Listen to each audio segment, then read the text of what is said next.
Okay, let's talk CBD for your pets for just a moment. As you know, we have 2 older dogs. Rocco is like 15 and a half, and some days I swear he seems like he's 100 years old.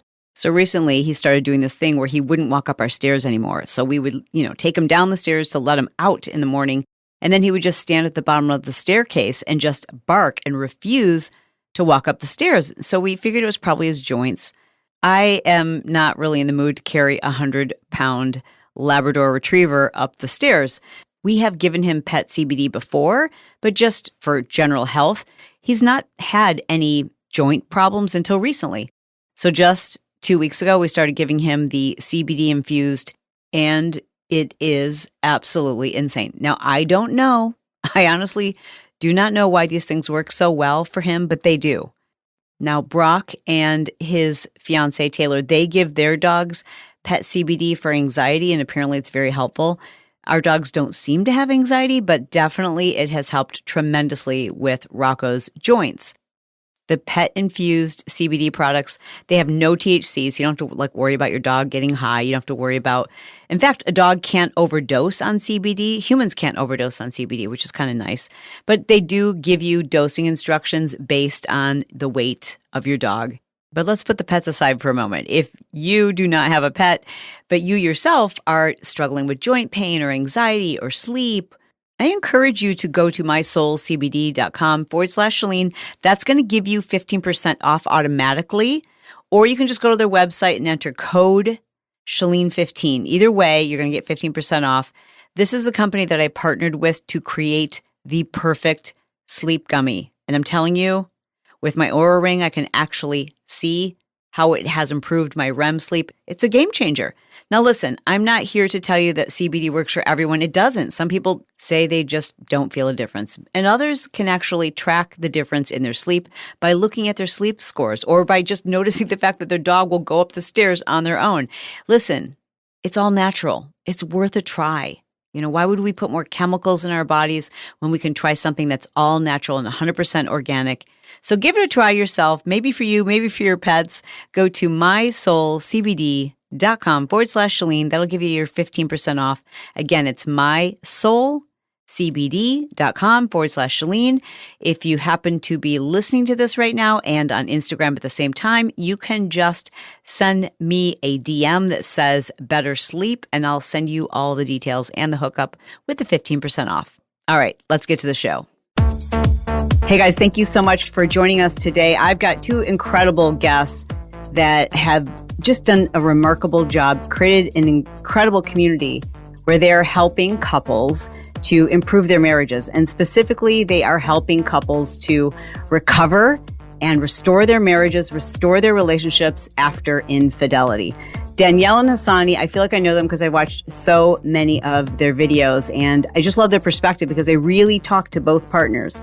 So today, that's what we're going to do. Specifically, however, today's episode is designed for the partner who has been betrayed, the stages of recovery and what they can do to assess the marriage, to figure out if this partnership can continue and what they need to do in order to take care of themselves, perhaps, and to recover. Maybe to recover the relationship, but specifically to take care of themselves. So without further ado, Danielle and Hassani, thank you for joining us today. You two have 4 kids and you've been married for 20 years. Yes. It's been a roller coaster ride, and we're happy to say that we're at the top right now. So we know there's going to be a dip somewhere, but we're prepared. Mm-hmm. But it's been an amazing journey to where we are now. Well, I just feel really fortunate to have you both on. And, again, you guys have an academy, you do retreats, you really are doing great work. I just can't say enough great things about the content that I've seen on YouTube, and I'm excited about this conversation. Can I ask, to begin with, what drew you specifically to helping couples to recover from infidelity? Well, for a number of years, we've been marriage coaches. And typically the people we would work with were people who were having a few challenges and needed to get, course corrected so they can get on the same page and move forward. But when we relocated down to Atlanta, not that it was anything specific about Atlanta particularly, because we had a national brand, but we noticed that there was a high rate of people who were in crisis because of infidelity. And at that time, we did not know how to properly deal or address that particular issue.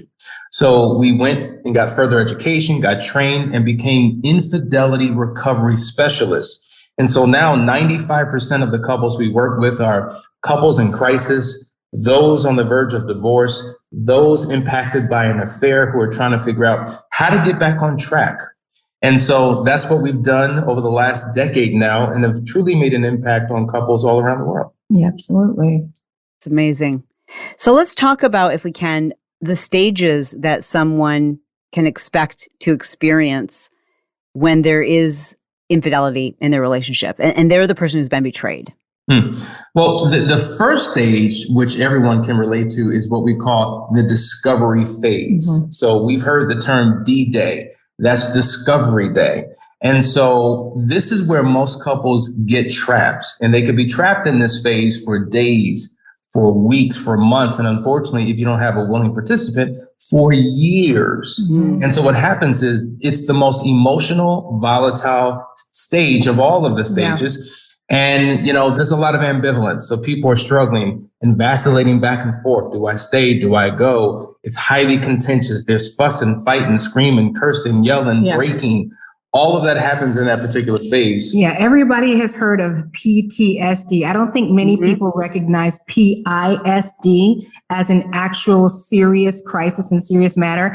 And Discovery Day is just that. It is post-infidelity stress disorder that takes over your life. And when we talk about discovery, we compare it to the Hiroshima bomb that blew up all the people, and the infrastructure of the world, of their world as they knew it, came crashing down.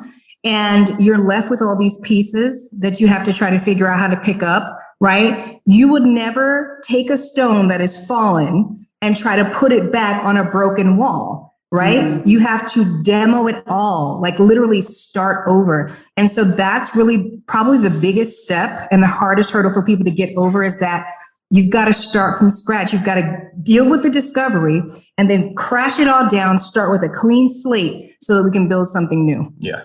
So when you say that people might even stay in the stage for weeks, months, even years, I assume then, or I guess it's safe to assume, that the stage isn't something that you know what stage you're in based on the number of days or weeks that have passed. There's something going on in the relationship that means you've transitioned into the next phase, if you will.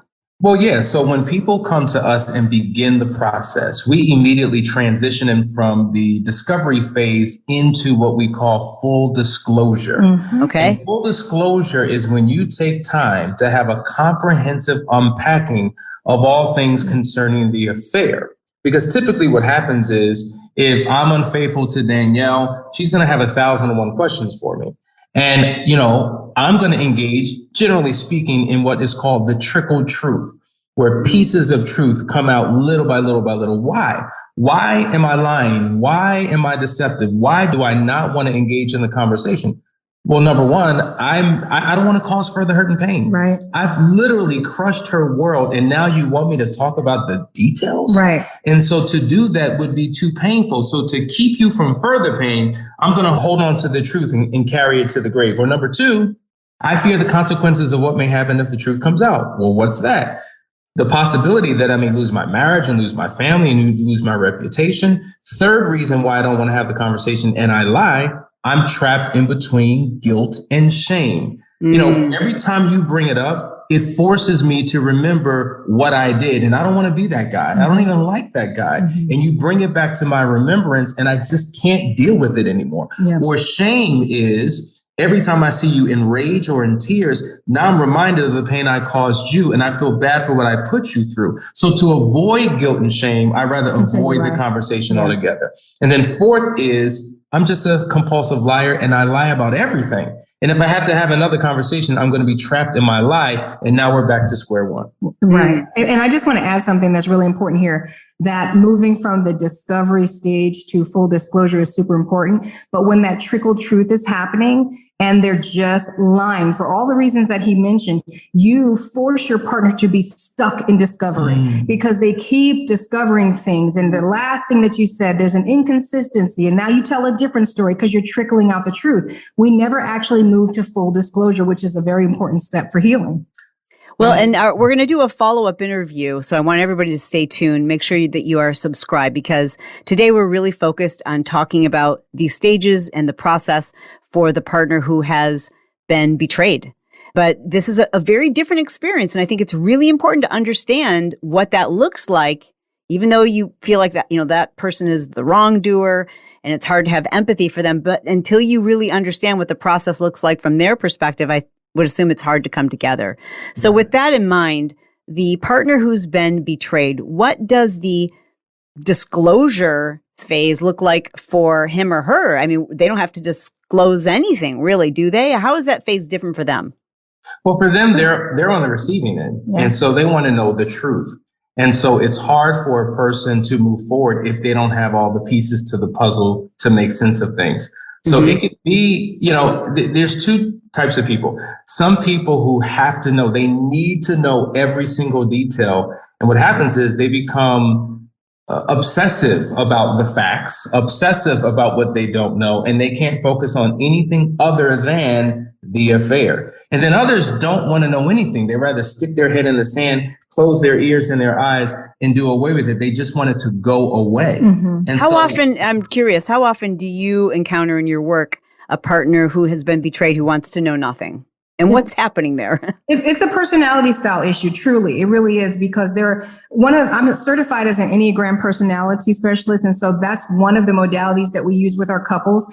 And what I found is that there are certain personality styles that have a tendency to just stick their head in the sand about things, and they just don't want to know. That's not the only determining factor. There are other determining factors that would cause someone to not want to know. But majorly, I find certain personality styles, they would just rather move on. They don't want to dial into the details. They don't want to be hurt by what they already know. Sometimes they already know, they have the suspicions, they have some proof, but they don't want to hear the truth from their partner. And it happens often. Fascinating. Yeah. Okay. Here's a challenge. Let me just say this. So if the betrayed spouse has a feeling and even has evidence, sometimes they can't get closure until their spouse finally admits it. Yeah. And so this is why getting a counselor or someone who specializes in affair recovery is so critically important, to guide that person through a process, because sometimes you have to help them balance head and heart and make decisions that serve them, rather than allowing them to make the decisions that set them back and sabotage their own journey of recovery.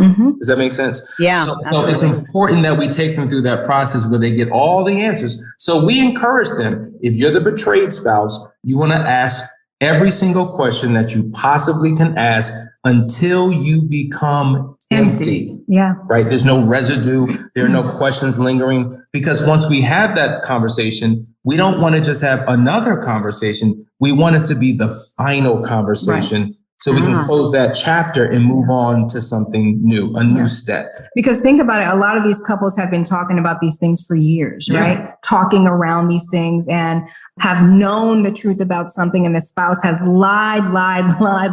And they know it's true. We just had a last chance weekend where couples came, and there was one really transformative moment that happened where there was a lie that one of the husbands told, and the wife knew about it. She had facts. And he had lied for like 10 years. Okay. He actually admitted it in his full disclosure. And it was almost like something left her body. It was the words she needed to hear so that she could move on. She said, now I knew it. Thank you for telling me. Thank you for being transparent. Now I can close this off in my life and move on. It's that important. And do you suspect in this particular case, or in similar instances, that the partner who's hiding that secret or holding on to that last little piece, is it because, again, shame? Is it because they don't want to hurt their partner and they think they're not going to be able to handle this? All of the above. And then some. No, I've heard people say that, to continually ask for all those details is to torture yourself, and that you should probably just talk generally about the affair, but to know the specifics, like what day and time and where and what was she wearing and what was he doing, those kinds of things, that it's not helpful. And in your experience, do you ever think there's a point at which, we don't need to share all the details? I would say I'm the type of person that I don't know if I would need to know every single detail, time, position, all of that. But there are many people that need that. That's what they need for closure. And I think it's just an individual thing. Yeah. As weird as this may sound, you can learn from an affair. You can learn what your spouse had with someone else. You could learn what dynamic did you experience in that relationship that was missing in ours. That's one thing, but on the flip I don't know side, if I could handle that. yeah, but I know, but that's one of the things that comes out of it. But on the flip side of that is, wait a minute, you've been telling me this, but my records indicate that. When I look at phone records, when I look at credit card statements, it's just not lining up. You're trying to convince me that 1 + 1 is 5, and that math doesn't make sense. 1 + 1 is 2. And until I know all the details and I can dot every I and cross every T and close every loop, I'll be able to then move forward. But don't expect me to be able to move forward until I know. So once again, as Danielle is saying, it's a personality type. So our approach to the recovery process may be slightly different for one couple than it may be for another couple. Yeah, absolutely. We're talking about betrayal and specifically infidelity. But I would assume that a lot of what we're talking about, because I'm listening to the stages, and as I watched your videos, I thought of how much of this related to the experience my husband and I had when I discovered his gambling, and then needing to know every detail and also re-asking questions I'd already asked and you'd already given me the information, because I was looking for inconsistencies. I was, it wasn't that I was trying to catch him up. It was I was trying to prove for myself that I wasn't stupid or foolish, and that I was asking the right questions repeatedly so that I could catch a red flag. And that's really what I needed him to continually answer those same questions over and over in order for me to rebuild trust. Absolutely. And that's a powerful thing to say, because the thing is that the unfaithful partner wants to quickly move past it. I mean, especially when they're going through a process like ours, where they're here to get fixed, right? They're here to get their marriage resolved, their issues resolved. What they seldom understand is that it is going to take time for your betrayed partner to regain trust. Trust is lost in buckets and gained in drops. And all while you're gaining those drops, you're asking questions because you're building out a map of truth, and everything has to connect and make sense. And that's not something that can happen in a weekend. It's probably not something that can happen even in a year, because there are circumstances that bring out situations that raise questions. It's like a trigger, right? Because if you think about it, you move past the betrayal, they're no longer betraying you, but situations arise that trigger an emotion and an experience. And then you've got to go back to those questions, because you got to make sure you're not doing what you used to do, because it reminds me of what you used to do. And the unfaithful partner oftentimes just wants to quit talking about it, forget it, and move on as fast as possible. And it can't work that way. And let me piggyback on that. Trust and triggers are the two areas, to your point, which take the longest process in this entire journey to heal and recover and be restored from. You can go through the other phases relatively in a shorter period of time, but that, to your point, takes time. And every step that we take couples through is a trust building opportunity. You gain a little bit more clarity, a little bit more closure, and a little bit more trust. You get to the next step, then a little bit more clarity, a little bit more close, and a little bit more trust. Then the next step. And so this is why, now let me just say this, overwhelmingly, most people who experience infidelity don't divorce because of the affair. No. You know why they divorce? Because of how people show up or refuse to show up after the discovery of the affair. So it's just like, after all we've been through, and now we're going through this process, and you're still showing up the same way, doing the same thing, still continuing to lie. You've given me no hope for a future. I can't do this anymore. I'm out. Do you happen to have statistics with regard to the likelihood that a relationship is going to stay intact after infidelity? After recovery or after infidelity? Actually, after infidelity. I don't have specific statistics on that. All I know is that based upon the hundreds or thousands of couples that we've worked with, this may sound crazy, but in the last 10 years of working with couples with affair recovery, when they go through our process, I think we've experienced about 6 divorces in 10 years. Wow. That's amazing. And it speaks to that's God's work. It is. Yeah. It's a comprehensive approach, and it requires time, and it requires consistency and being committed to a path. So we're at that second phase. What comes after the full disclosure phase? Then what we need to do is protect the marriage from the affair ever happening again. One of the ways that we do that, we have to ensure that that relationship is over. You got to keep in mind, some of us came to us because of affairs that took place 10, 15 years ago, and they haven't healed from it yet. Some of us came to us because they just discovered the affair 3 days ago, and they're in crisis and emergency and need help now. And oftentimes, those doors are not closed, those windows are not sealed, and there's still connection, whether it be conversation, getting together, the relationship hasn't ended. So we walk them through a process where we completely cut off that existing relationship to prevent that from ever, connecting again. Then we talk about establishing a code of ethics. Now, I want you to understand this. One of the keys to a successful relationship moving forward, you have to establish government in your home. Now, governments are comprised of laws. Laws are there for the safety and protection of its citizens. So if you have no laws, you have lawlessness. If you have lawlessness, you have anarchy. If you have anarchy, that means that anything goes. So you have to establish parameters or rules or a code of ethics, a shared value system in terms of how you're going to live your life from this point forward. So there's no opportunity in the future for any inappropriate relationship to develop, which could ultimately lead to an affair. At what stage? So do you call this phase the protection phase? What do you call this phase, this third phase?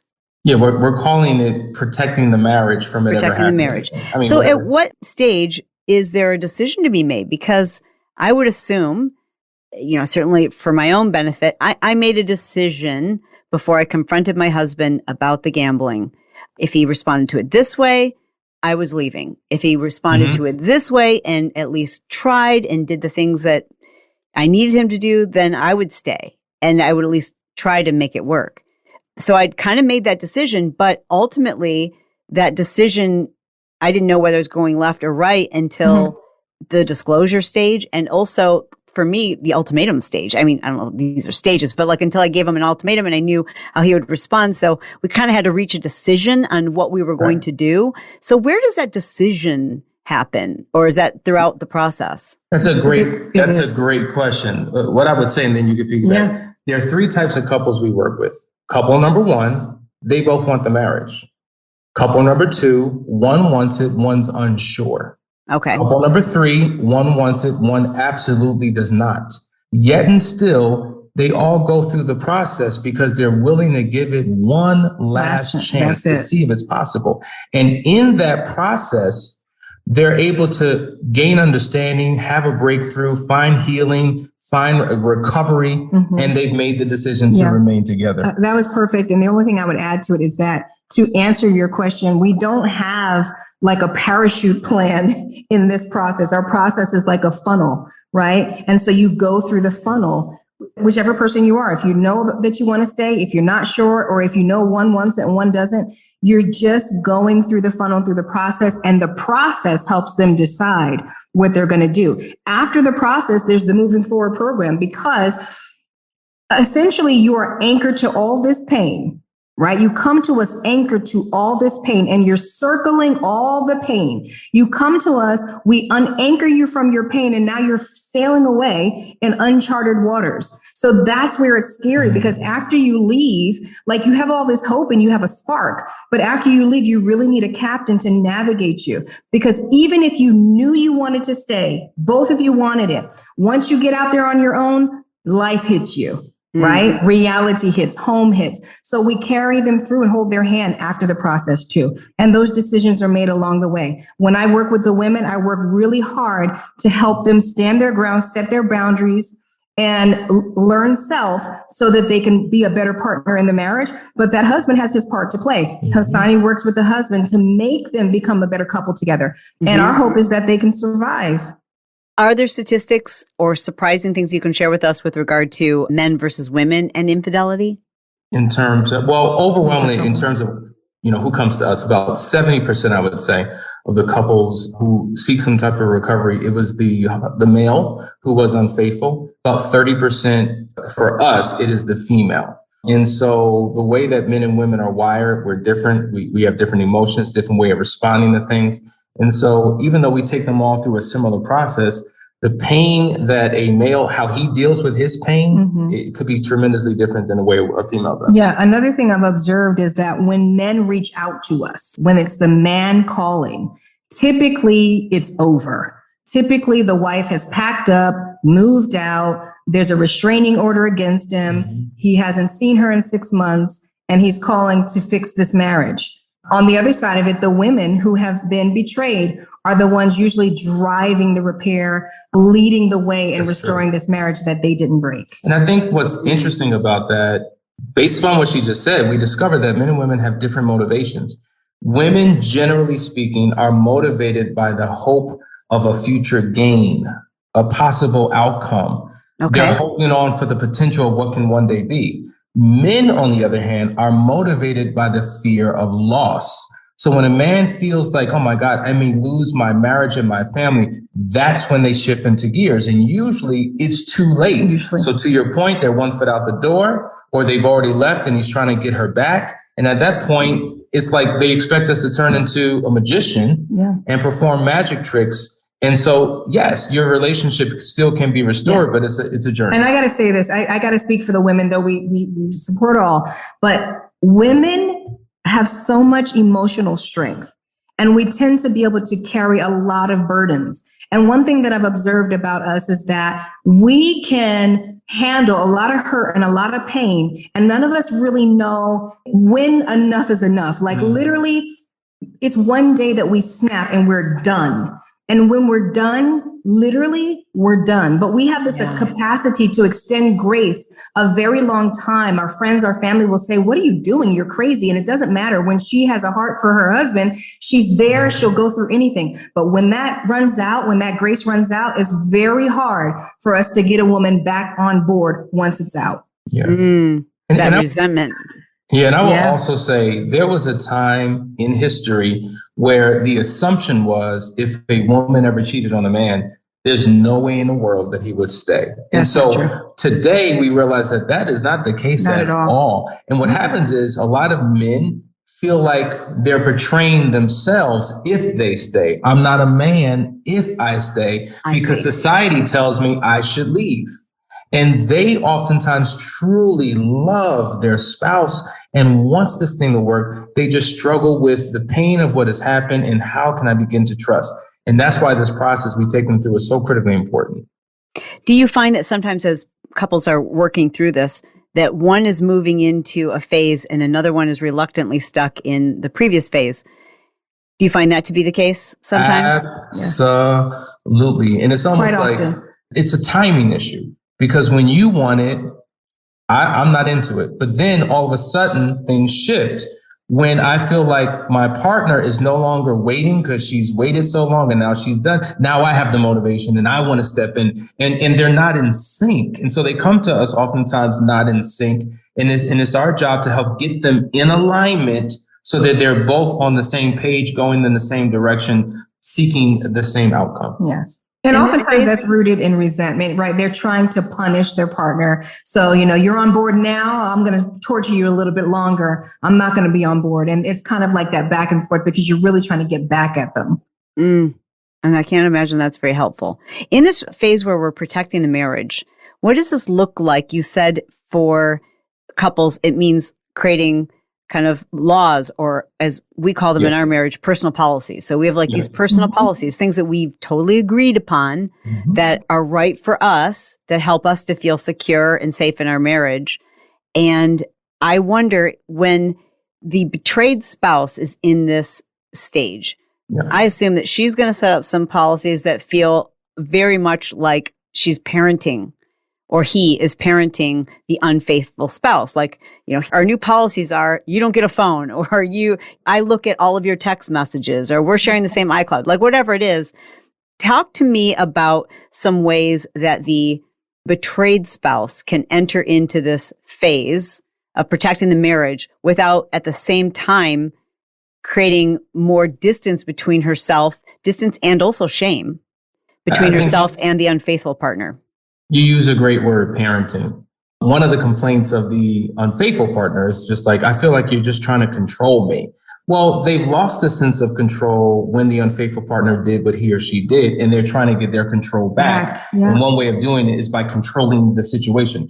This is why it's important that we focus on how do we create rules in terms of what happens outside our marriage and what happens within our marriage. So step number one, we need to have a conversation about this whole notion of opposite sex friends or opposite sex interactions. I think people get married with certain expectations or certain assumptions that were never really clarified. And so there's no code of ethics or conduct as it relates to members of the opposite sex. And so because you have to understand, there's been an evolution of infidelity. It once was very transactional, and now it's become very relational. And the two big milestones that have increased the rate of infidelity, number one, women entering into the workforce. So now men and women are in close proximity, working together every day. And then social media. I have instant access to whomever I want. And because of these two things, the interaction's there. So it started off innocent. It was platonic, but somehow it became problematic and inappropriate. And now I find myself connected to someone that I didn't necessarily have a desire for. So we need to establish how are we going to interact with all members of the opposite sex so that we don't betray each other? Yes. We don't undermine what we're trying to do. That's step one. And then step two, we have to work on the dynamics within the relationship, building a healthy foundation of shared rules and values that we both subscribe to. It is. Both subscribe to.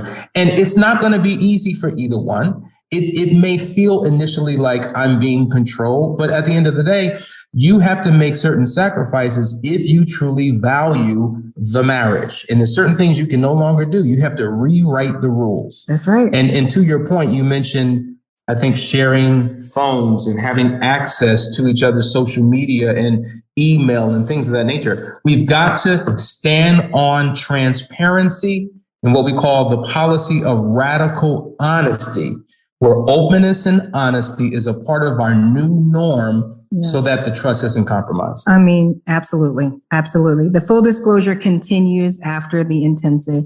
You do not get to go into isolation. And so to me, that parenting piece, it is what it is until you, as the unfaithful partner, lower your resistance and be open to sharing. And Hassani and I have access to our everything. I mean, but do I need to look at it all the time? Never. I never need to look and check behind him because he has not betrayed the trust where I have to check behind him. But in the event that he did, and we were going through a process right now, I would need to see everything that's going on until I have rebuilt the trust. And so that parenting phase or that feeling of being parenting and controlled is just a part of the process that the unfaithful has to learn to deal with. Today's show is sponsored by our friends at Trophy Skin. I say our friends, they're my friends, and I want them to be your friends too, because these are great people to get to know.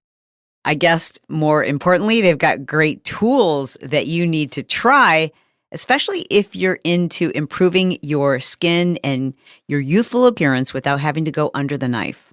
Trophy Skin has created products that take professional technology, like the kinds of things you can normally only get at a spa, and they've developed these tools that allow you to do these things for yourself at home. You've heard me talk about using the UltraDerm MD, which is like 3 spa treatments in one. It's this incredibly cool, sleek system.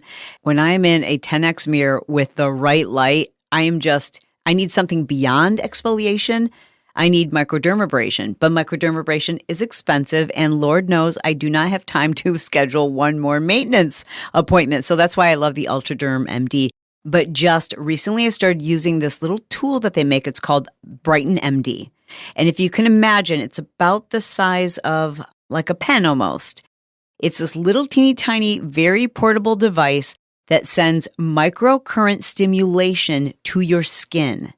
It creates this kind of like warming sensation. What it is red light therapy, which stimulates cellular turnover, so your skin looks renewed and fresh. It also creates ultrasonic waves, so you can also use it while you're putting your serums on. And what it does, like you can use it while you're driving in your car. You can use it while you're sitting on the couch watching TV. And this little tool is under $100. Even better than that, you'll get 15% off when you go to trophyskin.com and use the code LIFER. Again, that's trophyskin.com. Use the code LIFER for 15% off. It would seem that to me that in that protect the marriage phase, I would assume that the partner who was unfaithful feels like, what rules do I get to make? Like what kinds of things can the unfaithful or should the unfaithful partner be able to express or ask for? Can I jump in on this one? And then I'll piggyback. Because our Enneagram personality style assessment, when we do that part, helping the couple understand who they are, but more importantly, why they do the things that they do, it really highlights their brokenness. And so in that process, they're able to understand where there are breaks in the hedges of their own lives, right? And so we actually work with them. They do have a tremendous amount of control about how they are going to now govern themselves, right? Mm-hmm. So if you know that you're a loving person and you have issues with boundaries, saying no to people, and you're easily susceptible to someone making advances at you, there are certain boundaries specific to you that you need to put in place. That's where your power is in guarding yourself and guarding your marriage from ever allowing this to happen again. Yeah. Here's the deal. When an affair occurs, it exposes one of two things. Either number one, something that is going on or wrong within me, or something that is going on or wrong in the relationship, right? So this is where we focus on the marital or relational recovery process.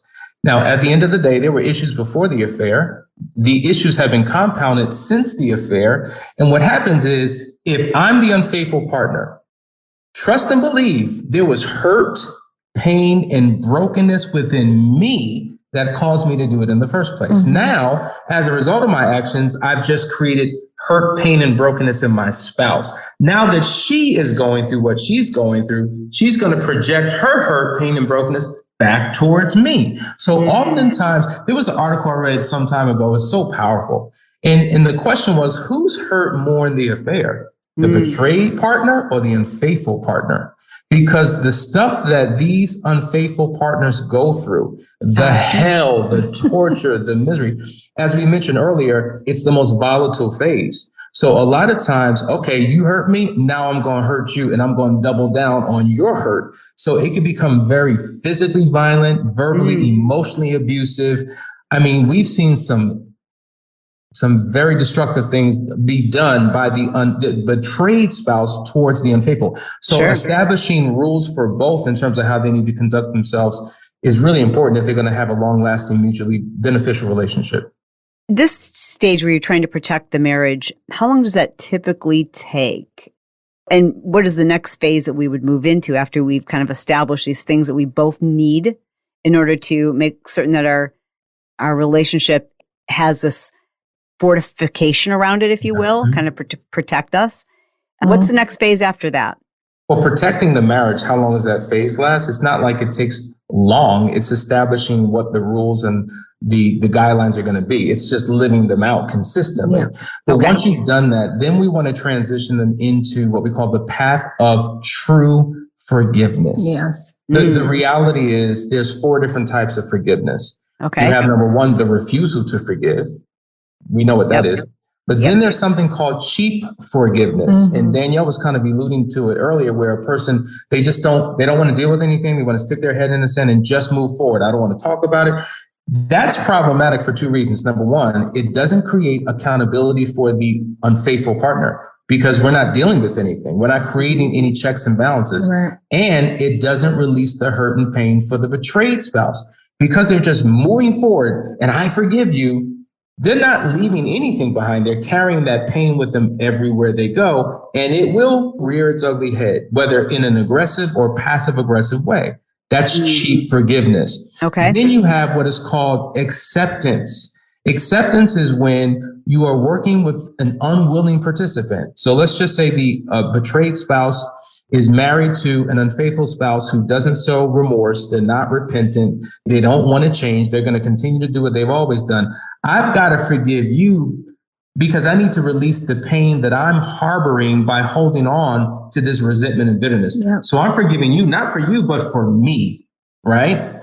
The fourth type is what we call genuine forgiveness. Genuine forgiveness is when the unfaithful partner is repentant, wants to be held accountable, wants to go through a process of transformation, and now they're doing the work together, which is the most ideal thing that a couple can do.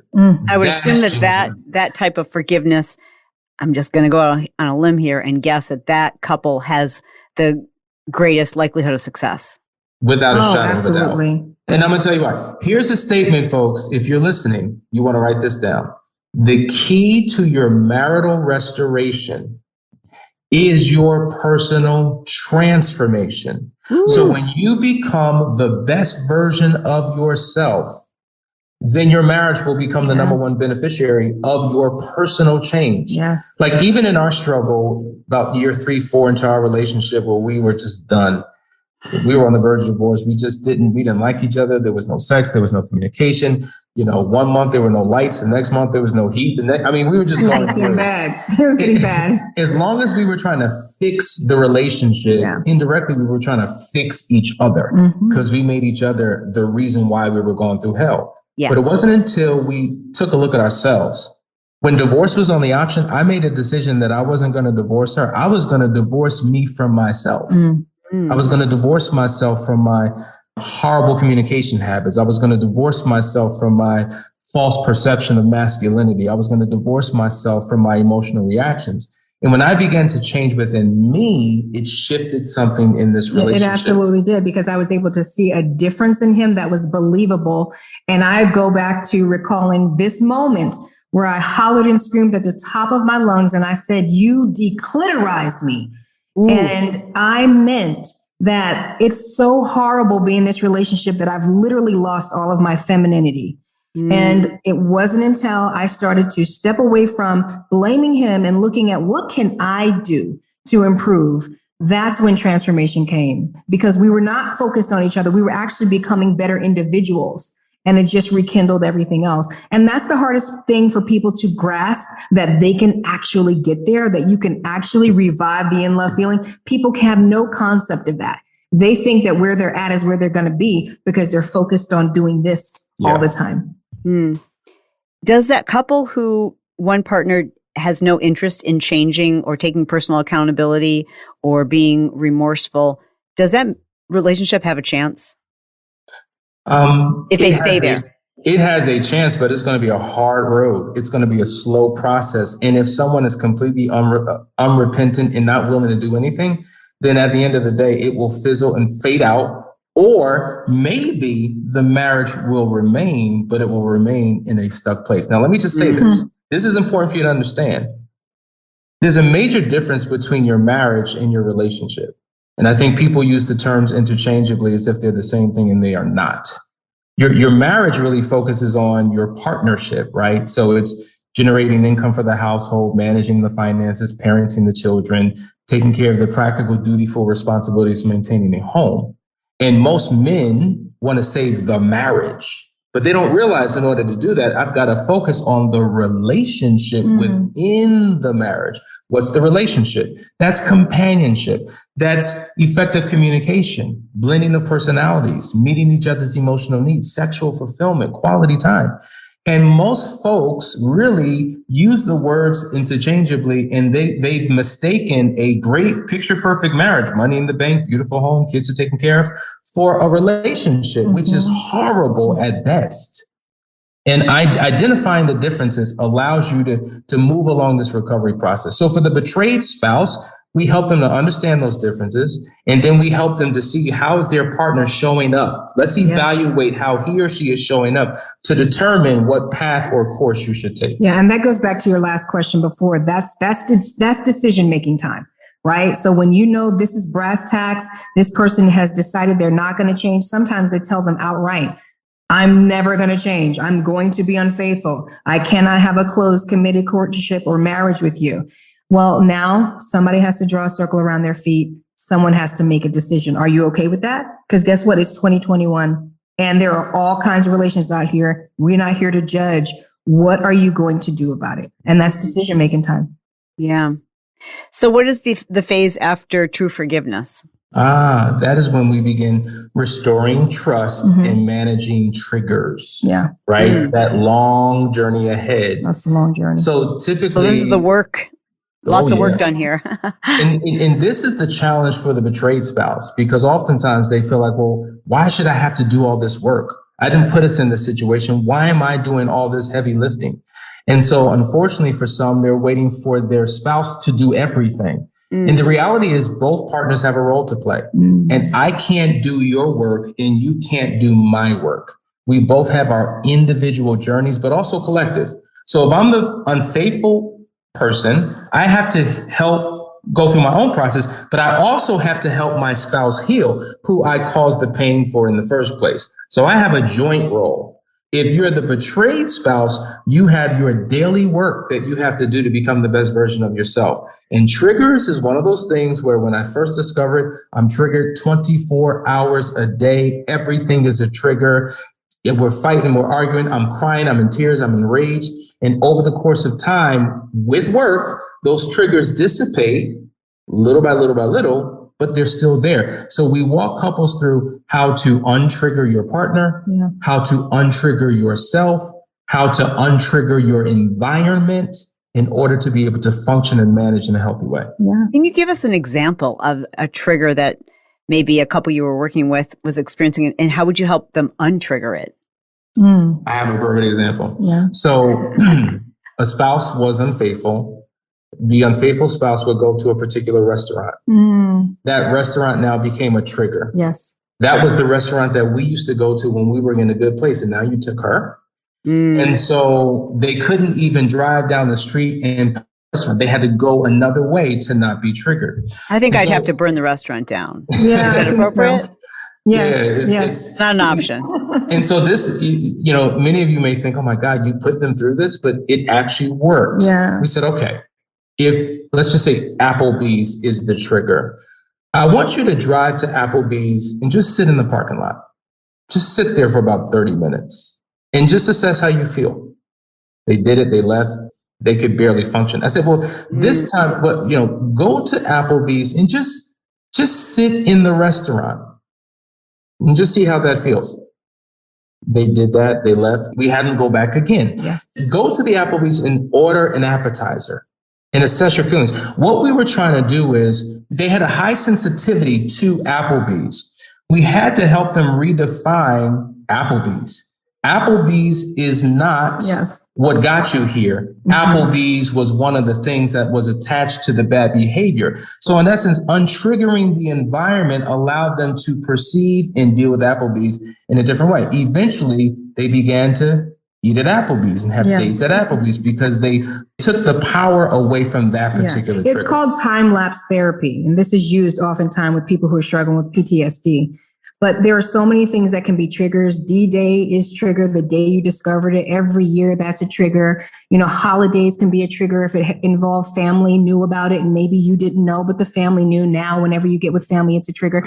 So how to deal with the triggers, it just depends on what the trigger is. Ultimately, we need the couple to create a new relationship with the experience so that when it comes around, they are not triggered. So we'll have them go to the place and create a new experience so that they can anchor their hearts and minds to the new experience and not to the affair. And I assume that this is a rather long stage for many. I mean, because trust, as you said, takes so much longer to build versus, the destruction of trust, which could be in a moment. So after this stage, is there an additional stage? Yeah, there's a final stage, and that's rekindling the intimacy in the marriage. Now, when we say intimacy, most people think sex. No, intimacy simply means into me see. It's connecting with me in a multitude of ways. So there's 4 types of intimacy that represent oneness in a relationship. There's spiritual intimacy. There's emotional intimacy. There's intellectual intimacy. And then there's physical or sexual intimacy. Someone once said that sex without intimacy feels like rape. Like when 2 people come together and engage in sex, if there's no intimacy, all it is are 2 bodies just banging together. People who communicate with no intimacy all it is just words being tossed at one another. Nothing's connecting. A couple who goes on a date with no intimacy is nothing more than two people in the same place at the same time doing the same thing, but there's no togetherness. Mm-hmm. So intimacy is the glue that binds you together. And with that, that's when we begin to work on the relationship within the marriage. All of the emotional needs that need to be identified and met in the couple allows them to build a healthy foundation that is long lasting and sustainable. You mentioned that this is the stage where intimacy happens, and obviously not just physical intimacy, but it brings up an important question. Is there a stage at which you don't recommend couples who are trying to recover after an affair engage in physical intimacy? Well, yeah, so that's a great question. I can jump on. So what happens is when an affair takes place, sex can show up in different ways. Some become very highly sexual. They overindulge themselves in sex because of how they're using it. Mm-hmm. They're using it as a way to feel loved. They're using it as a way to keep my partner from ever wanting to cheat again. Yeah. They're competing against the affair partner by performing sexually in the bedroom. And so that's a very unhealthy way of using sex. But then some go into a sexual drought, and the relationship becomes asexual. Yeah. So we talk about sex after betrayal and what that should look like. Right. And so for both of those couples, a powerful exercise that it's going to scare at least one partner. And that is, we do what we're changing the term. We used to call it a sex fast. And now we're calling it an intimacy challenge, because when we would say sex fast, all the men were like, nope, we're not doing this. And what it is essentially is that for both those who are in hypersex drive and those who are in a drought, take a step back and focus on intimacy, how things were supposed to be when you were dating, the tingle and sensation you could generate just by holding a hand, staring in each other's eyes, having intimate conversation, hugging, kissing, connecting, but no sex. And it's for 30 days. Ooh. I know. And and there's some couples. They can't make it. They can't ever make it through the 30 days. Yeah. But then there's those couples that they're in what we call a sexless marriage. Right? That's true. So they're either only having sex once a month, sometimes 10 times a year. That's what a sexless marriage by definition is. But in some rare cases, they haven't had sex for a year, 2 years, 10 years, 7 years. So 30 days, they're like, really? Yeah. So in that case, that wouldn't be great for them. Right. So in that case, that focus on the intimacy is critically important, because the touch that used to stimulate is now the touch that repels. So how do we get comfortable with just holding hands? And how about this? Here's a challenge. Look into each other's eyes. Oh my God, that's a huge challenge for so many. People struggle with that? It's crazy. They can't do it. Can't do it. Can't touch. Can't hold hands. Like, just can't do it. So that's part of the process to help you, to push you past your limits. We tell people all the time, get comfortable being uncomfortable. And now it's become a mantra, because this thing is very uncomfortable until it becomes comfortable, until it's not. So that was the final stage. You said the rekindling of the intimacy, and then hopefully it's the happily ever after, right? But this is a brand new relationship, as you've described. It's starting fresh. And I assume that because it's a brand new relationship, that means what happened to the relationship I thought I had? Where does grief fit into this for the betrayed partner? I think it starts from the very beginning and transitions throughout all the phases. What we've known is that there's some people who have instant grief and heartache, but it's interesting. We were working with a couple just a couple of weeks ago. The male partner said, you know what, I just feel like I'm doing all the work. I'm the one hurting. I'm the one emotionally responding to this. And you just pick up and go like it was no big deal. And the partner said, well, you know what?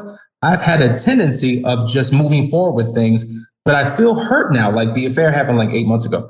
Now she's feeling it. It was a delayed reaction. Oh, sure. And think about when a person dies and you're one of the main individuals responsible for taking care of all of the Final arrangements. The final arrangements. Yeah. You don't have time to grieve. You're in work mode. You're in get it done mode. And then later on, it just hits you. Mm-hmm. And it goes back to that timing piece that you mentioned earlier, where one person's feeling one way, the other person's feeling the other way, and then there's a shift. Mm-hmm. And so this is why we do a private marriage intensive or a last chance weekend. But that ongoing continual support through the Moving Forward program is so critically important, because you never know when it's going to hit one person versus the other. And having a support system is what's really going to help you get through. Wow. So I'd like to ask just a few questions if I can. Again, thinking with regard to the partner who's been betrayed. What are some really important things that you just have to make sure you don't do this, because it's not going to be good for you and it's not going to be good for the relationship? Anything come to mind? Revenge. Revenge is a big one. Just wanting the person to not only feel what you felt, but them wanting to know, what did you feel? Maybe I would like to step out. And it just opens up a big Pandora's box of destruction. We've had couples that have said, you know what, I'm the hurt partner, and now I want to open marriage. We're going to do that now. And it just invites more destruction. So that's a big one. That's a huge one. Yeah. Another one I would say is be careful who you share your situation with. I think let's talk about that. Oh, without a doubt. Yes. Here's the reality. Oftentimes we share our problems with people who share our problems. So rather than going to people who have our answer or who represent our solution, we're going to the wrong ones. So you got to be careful who has access to your ear, who's speaking into your life. And are they poison for your relationship, or are they protein for your relationship? Yeah. Big And situation. on that point, not telling your family until you have figured out how you want to move forward, because you can't take it back.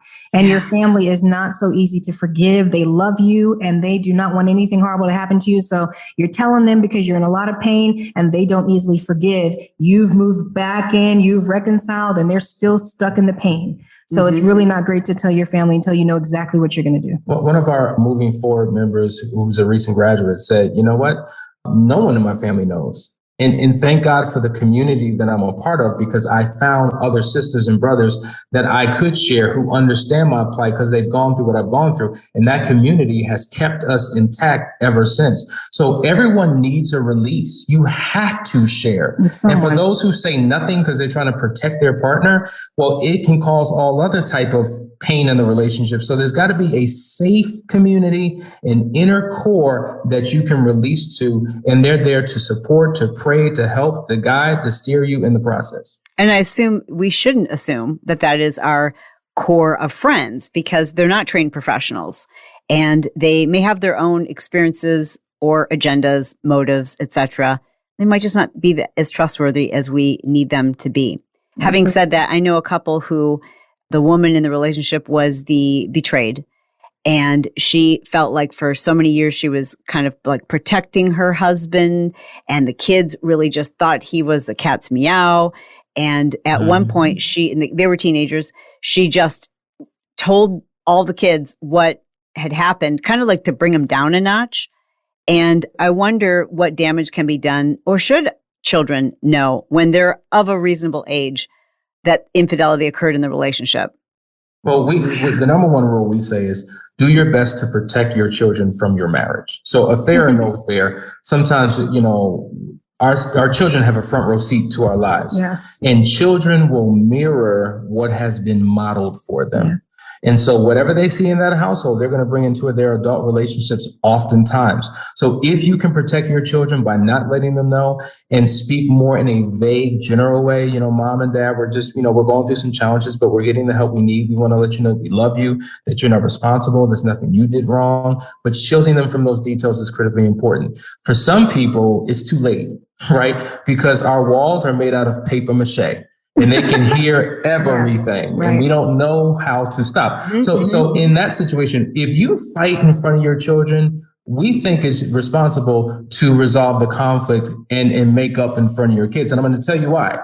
There are certain children who become adults, they're now in a marriage. All they have seen is mom and dad fight. So that's all they know. Right. They never saw, I'm sorry. They never saw an apology. So they find it very difficult to form their lips to say, I'm sorry to their spouse.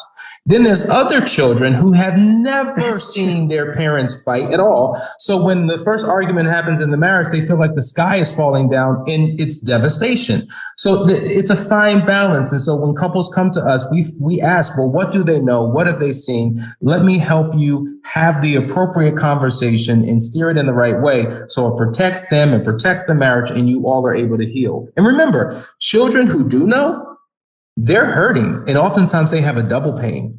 Because when you portray your spouse, you're portraying your family. So now the child looks at the parent in a different light, and they have their own pain, but then they're carrying the pain of the betrayed parent. Yeah. That's a double pain. So they need a recovery process just as much as the couple. Mm-hmm. So many in my audience asked this specific question: how do I get over this? It's been years and I just can't stop thinking about it. That was probably one of the number one questions I received. Yeah. Well, I'll jump on it. Yeah. It's about managing those triggers. It's about learning and understanding what those triggers are and taking control over them. We think that triggers are something that's out of our control and that it's not, it's something that I'll never be able to get a grip on. The truth is that you have to learn how to govern those triggers until they become less authoritative in your life. And that's part of the process. We help people learn how to do that because essentially it's just your mind going on and on. There's a scripture that I'm always saying, I love it. And it's a scripture, I can't remember the verse, but it talks about casting down the imaginations that raise themselves up against the things of God. And so that tells us that we have the ability to capture those thoughts. So the thoughts that rise up in our mind, what we do is we play them as a video. And we watch them over and over again, and we add to the story, and we make it worse than what it is, and we close the loops that we never got answers to. What we need to do is turn that off, and that's like working a muscle, just like your arm has a muscle. We have to work the muscle of our mind, capture those thoughts, cast them down, and change the thought to something else. It sounds simple, but that's literally how simple it is, but it's a lot harder than it sounds. Yeah. We walk couples through a thought journal where we have them literally write down every negative thought they have about themselves, every negative thought they have about their spouse, every negative thought they have about their relationship, and every negative thought they have about the affair that took place. Yeah. And to your point, we help them rewrite or to come up with a response to that negative thought, because we think 50 to 60,000 thoughts a day, but there are those dominating thoughts that consume our minds. And those things that we think about oftentimes are cemented in our psyche.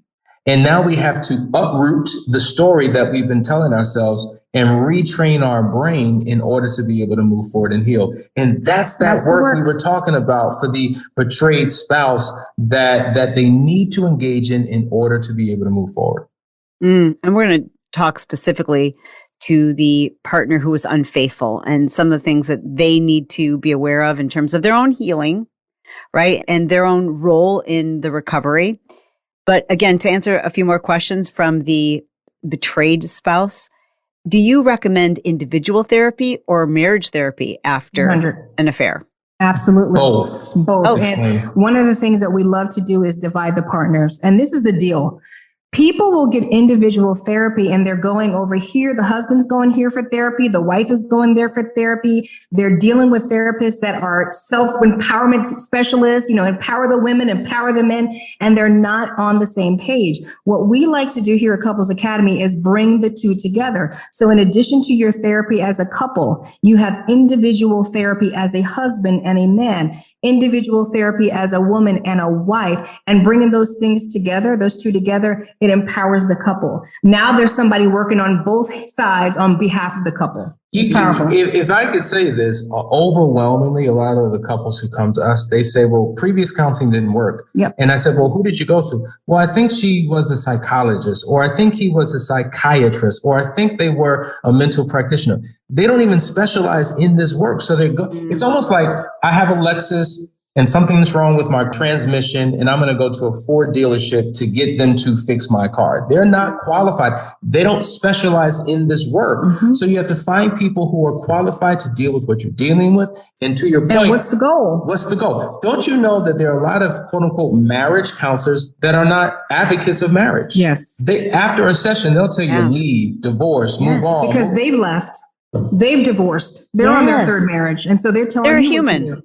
They've come with their own frailties and their own experiences and their own beliefs. Absolutely. So we focus on the goal. The goal is to reconcile this relationship. They both want that. That's what we focus on. We do it individually and collectively. I love that. I've heard you say that you don't try to commit, you just need to commit. And I would assume for the partner who has been, maybe for both, at some point, you do just have to try because you don't know. But maybe there's a nuance there that I'm missing. Commit to the process, right? So if I have been betrayed, the last thing I'm thinking about is trying to be committed to you because you caused this pain. So we say, no, commit to the process we take you through. And by going through these steps, it will be crystal clear what steps you should take next. You will see whether your partner is worthy to stay in a relationship with because they're making those changes, or you will see if you're signing up for more of the same. Mm-hmm. And then lastly, before I let you guys go, what about addiction? So I hear that there are couples who face infidelity and one partner has a sex addiction, or maybe they're using that as, I don't want to say an excuse, but maybe they don't really have a sex addiction. They just can't stay faithful, but it's not truly an addiction. So can you speak to that concept? I mean, yeah. Well, certainly there are addictions, whether it's sex, alcohol, drug, whatever the case may be. But then there are the hidden addictions that aren't necessarily sex, right? So I think what happens is practitioners and most people will say, well, if you've been unfaithful 3 times, you have a sex addiction. But maybe they're addicted to newness. Maybe they're addicted to romance. Maybe they're addicted to attention that they no longer have because something shifted in the relationship. I mean, the in-love feeling lasts for the first 2 years of most relationships. Then it kind of develops into a more mature love. So that high passion, intense, oh my God, butterfly feeling, that goes away. But if my idea of love or idea of relationships is based upon a feeling, when I no longer feel what I felt, I feel like I need to go out and get that feeling again. So it may not be a sex addiction at all. It's another struggle that they have, and the relationship manifests in a sexual way. Does that make sense? Yeah, absolutely. And I can see how there would be those individuals who, it's not even just maybe the newness that they're addicted to, but they have this belief that I'm a bad person who does bad things. And so when I start to feel good about myself, I've got to, fulfill that negative belief that I have, and I've got to go do something that's destructive because in my mind, I believe I'm a bad person who does bad things. That is a fact. And this is why we help to work on the mindset. And this is why we also help people to get out of their guilt and shame. Because if they're trapped in it and they have a permanent address feeling guilty and full of shame, we're not human doings, we're human beings, right? But what we do is an extension of who we are. So if I'm operating in a low negative emotional space, I'm going to continue to do bad things. That's why we say the key to your marital restoration is your personal transformation. When I become a better version of myself, what I do is an extension of who I have become. So that's why that individual work is so critically important. You've worked with so many couples, and I know that you've had incredible success in transforming relationships and people. So leave us on a last note for that person who's listening who has been betrayed, but they're at maybe at the beginning of the journey. And they've got a partner who's remorseful and willing to work on it and willing to do the transformation. What is possible? Healing is possible. Fulfillment within the relationship is possible. And having a new relationship. So the relationship as you know it, for many couples, is dead. And that's exactly what you want it to be. Because you don't want to sign up for more of the same. You want something new. You want something different. You want a healthy foundation.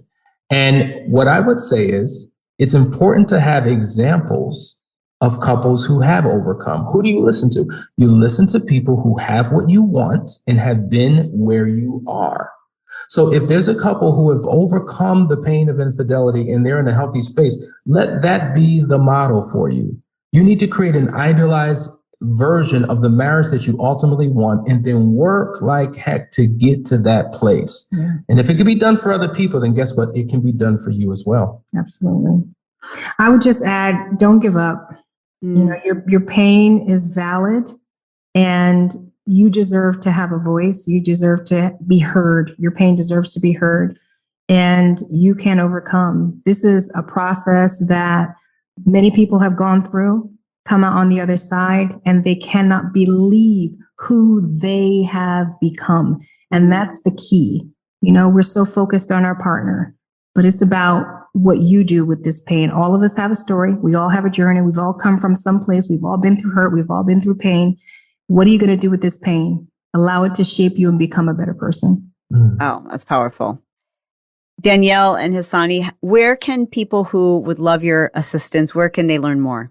Yeah. You can simply go to our website at couplesacademy.org. That's ORG, to find out more about our products, our services, and how we can assist you in your journey. We also, of course, are on social media. We have a daily show. We're on twice a day. So you could follow us on our... Twice a day? That's amazing. Yeah. So you go live twice a day? Live every morning at 9 a.m. Eastern time and 9:30 a.m. Eastern time and 9 p.m. Eastern time. Wow, that is remarkable. Well, thank you so much for what you do. I'm really excited to have both of you back to speak specifically to the unfaithful partner. And ladies and gentlemen, be sure to give them a follow. Check them out on YouTube. Go to the website, couplesacademy.org. Don't forget it's .org. And drop a comment below. Let us know what you thought about this episode. And of course, if you're listening to this on a podcast and this was helpful to you, send it to somebody. Like there's somebody you know who needs this episode and it could really be the thing that helps them. So do them a favor. Sharing is caring. Or you could leave a 5-star review for this specific episode on whatever podcast app you're listening to. Both of you, Danielle and Hassani, thank you so much for being here and thank you for the work that you do. Awesome. Thank you.